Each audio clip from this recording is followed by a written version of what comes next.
And welcoming you here into Stockton Arena, Brenden Slaughter alongside Keenan, Puncocher, as we are here for Oregon State versus Florida State in this Sweet 16 match of the Beavers and Seminoles, set to tip off right around 3:30. This is our pseudo-OMN pregame video, hence we can't be on the court because of the game going on right before, so here we are in the media room, Keenan. Sometimes you got to make do with what works out there. But now we'll go ahead and kind of preview the Oregon State-Florida State game.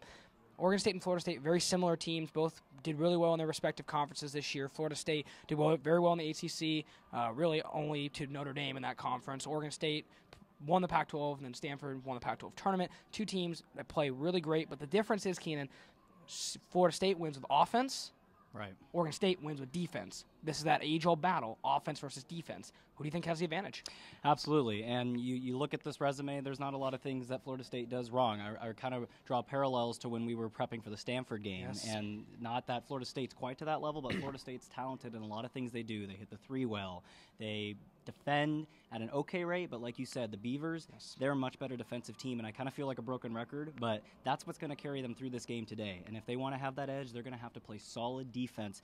Best they've done all year. They need to play the type of defense that they played in the Pac-12 tournament, like they did against Stanford, all three times they met them. So it's going to have to be the defense that wins them the battle. We saw in a lot of ways Florida State, they like to get in a bit of a shootout with you. We kind of saw that with Maryland and Oregon today. Oregon got the win because they were flat out able to outscore you. So Oregon State, they're going to have to be a little bit more disciplined than Maryland was, and for example, because they're going to have to play lockdown defense today. Yeah, and for Florida State, let's talk about the impact players. For Florida State, it starts with their 5'11" guard, Shakayla Thomas. Shakayla Thomas, for those of you who don't know, is just an extreme athlete. Shakayla Thomas can dunk at 5'11" in women's basketball. That's an incredible feat. Mm-hmm. Not sure it's necessarily been done in a game, but there is proof that she has done it. Absolutely. That's just extreme athleticism.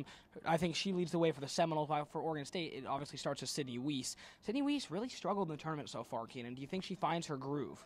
Well, regardless, she's going to have to because, like you said, Florida State, not only do they have stars, but they're a disciplined, deep team. Right. And three figures, double figures usually in scoring.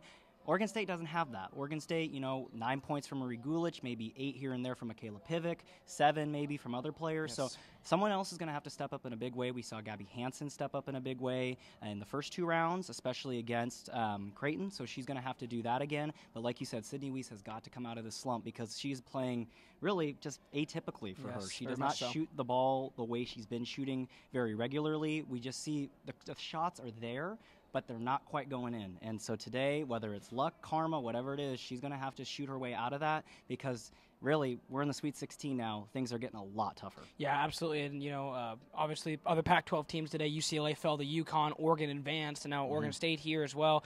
The last thing that I want to touch on, Keenan, real quick, predictions for this game, and also make sure to check out our official Twitter for this entire weekend. OMN Sports media person Caleb LaChapelle will be running that, and also check out orangemedianetwork.com for all the stories we write via Amy Schwartz, Caleb, Keenan, and myself. But predictions for you, Keenan. What do you got? Well, I think Oregon State, if they're going to win this game, it's going to be through their defense. Agreed. I think they have a much larger fan base here that's traveled from Corvallis. And I think, honestly, that's going to carry them to victory. We've seen quite a few of them. We have, and just in our hotel alone. So I really do think Oregon State, if they could play that disciplined defense, they're going to win. And maybe have to score a few more points than they're used to, but that's why I'm going to say this one, they win 70-65. Florida State, I think, is going to get this victory, only because, Keenan, any team that can lose to UConn and Gino Auriemma by 2 points, and arguably should have beat Auriemma in the first game of their season this year, that's incredible to me. They have the length. They have the things to bother Oregon State. They're going to trap Michaela Pivic. They're going to trap Sydney Wiese. And I don't think Oregon State's going to get enough scoring to match what Florida State's going to push out. The question's going to be if they can find that scoring. Yeah, so I'm going to pick Florida State here. I'm going to pick Florida State winning 71-68. They hit a couple late free throws to clutch it away. So make sure to check out orangemedianetwork.com and the OMN Sports Twitter for all the coverage from this game. And also tune in live to 88.7 KBVR. And then also kbvr.com/listen for the live play-by-play from Keenan, Puncocher, myself. Thanks for watching the OMN pregame show.